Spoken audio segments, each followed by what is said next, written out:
എടി നന്ദി വേണോടി നന്ദി. ഈ കിഴക്കേതിൽ സുന്ദരേശൻ വന്നില്ലായിരുന്നെങ്കിൽ നീ ഇപ്പോഴും കൂമ്പടഞ്ഞ തെങ്ങ് പോലെ മൂത്ത് നരച്ച് നിന്ന് പോയനെ. അന്ന് നിന്റെ അച്ഛൻ കൃഷ്ണൻ. ഓ, ഇപ്പോഴും എന്റെ അച്ഛൻ കൃഷ്ണൻ തന്നെയാ. ആ കൃഷ്ണൻ, കാട്ടുവള്ളി കൃഷ്ണൻ നിന്റെ മുഖത്ത് നോക്കി പറഞ്ഞു, നീ ചത്താലും മറക്കരുത്. എന്നോട് ആരും ഒന്നും പറഞ്ഞിട്ടില്ല. പറഞ്ഞു. മോളെ രാധാമണി, സുന്ദരേശനെ പോലെ സുന്ദരനും സുശീലനുമായ ഒരു ചെറുപ്പക്കാരനെ നിനക്ക് നീ കിട്ടില്ല. അയ്യാടാ സുന്ദരൻ കണ്ടേച്ചാലും മതി.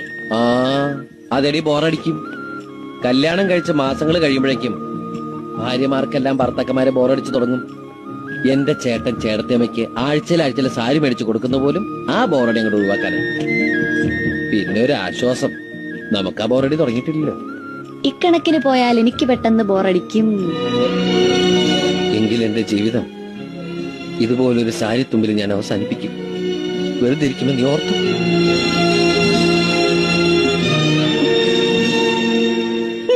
വെറുതെ പേടിച്ച ഞാൻ അതിനെ ഒറ്റയ്ക്ക് പോവോ? പോവാണ് ഞാൻ നിന്നെ കൊണ്ടല്ലേ പോവൂ. എന്റെ മോള് ഇന്നുകൂടെ ആ പരിപ്പുടെ അടുത്ത് കഴിക്കും. കണക്കൂട്ടി കഴിഞ്ഞില്ലേ? എന്റെ എല്ലാ കണക്കൂട്ടിലും തെറ്റിക്കൊണ്ടിരിക്കാമേ.